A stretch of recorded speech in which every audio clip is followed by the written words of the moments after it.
ate okuwa Mukama ekitambiro ekirungi. Yakusaba n'abalina amasimu wakikiteke musana. Asabira Kalata Muhammad wamu ne Ssente gya Yuda abakyanoonyezebwa nakati Mukama abayambe balabike. Kansala nakyo besiliivi.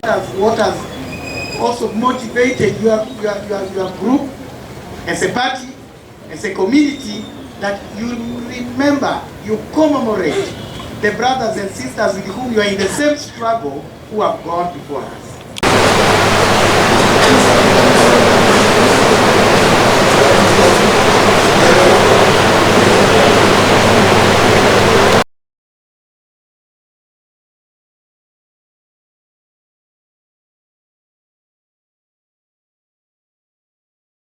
These young girls who have gone before us, they are there.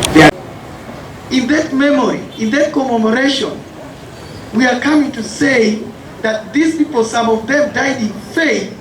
We are coming to pray for them. Our prayer, the prayers of our brothers, the prayers of our sisters can change the life of those people who have not made it in heaven. And that is our theology as Catholics. That the prayer of my brother can help me. The prayer of my sister can help me. So if we have thought of it, we are saying some of all those brothers or sisters who have gone before us, they could be hanging somewhere. May our prayer take them away from the purgatory and bring them near our Father, the Almighty God, in the paradise. And that's why we are here. So I would have loved each one of you, in the secret of his heart, in the secret of our heart, make some prayer for these people whom we are commemorating. They were with us. They were our friends. We worked with them. We went for demonstration with them. We did a lot of things with them. Now that they have departed, there is no reason for us to forget them. And that is why I still continue saying, I love what you are doing. In many families, in many of our families, a place has been left empty. These people have left a gap that cannot be filled. A smile, the memory of the good things we used to have with them, all these have gone. But still we can sit together and say, they are not dead, they are with us. And their spirit is still walking with us. Their spirit is still with us. And some of you even may be dreaming them. Some of you, when they were dying, you went and consoled them and comforted them before dying. And that memory keeps coming back. And then that's why I'm saying, there's a good memory and there are also some bad memory. For the good memory, we say, thank you, Lord, for the life of these people. And for the bad memories that we had with them, and then we ask God to forgive them. These people were human beings. As human beings, they had their shortcomings. As human beings, there were moments that was not pleasurable for them. For all their lives, for the good things they have done for us, for the good time, for the good memory, for the good smile that we had with them, we say, Lord, thank you for their lives. We owe it to the Almighty God that we still have the confidence to communicate to each other. We always say that Ugandans are lucky that we have a lot of humor, otherwise we would have gone into dangerous depression. First, I had and I want to speak to the family of Olivia. Nalabi esenga wa Olivia, ngali wano nga yetonda olwa Olivia. Okumaliriza nga bamugonzeza ne bamukizisa byatagala kukiza. Mama tulina kwetonda olwa Olivia. Olivia talina musango, Olivia mukwano gwaffe.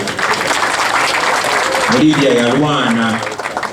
Tumanyi omuzadde ina omuto naddala mama bawuliranga omwaka gumu 2, 3, 4 batalaba ku baana be. Tumanyi embeera gyayisibwamu, tutebereza ntebereze kuba kufena tewali abadde mukomera myaka egyo mingi.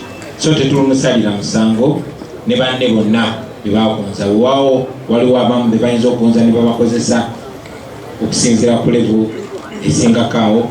Ne Olivia nayogerako naye nange ku simu. Yali yetonda ne mugamba teweetonda embeera gy'olimu tugi understandinga. Ndabye wano abaana b'abagenzi nenyamira. Ndaba family z'abantu abo babuzibwawo nenyamira.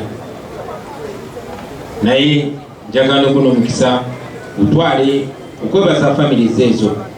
Wabaddewo kaweefube mungi otuteeka akazitaako ku mitima. Era ng'omwana bw'agambye kuba kyekigambo ekijja mangu. Taata bamutta nga genza okumukwekkalakasa kwa Bobi Wine nga bamusibye. Families ezimu funa obuzibu okubatunula mu maaso kubanga waliwo eyo burden gyemba nayo. Naye mwebale nnyo families zonna ku understanding nti munnange si musango gwaffe nti abantu bamwe baatemula, si ffe twabatemula, Museveni yabatemula.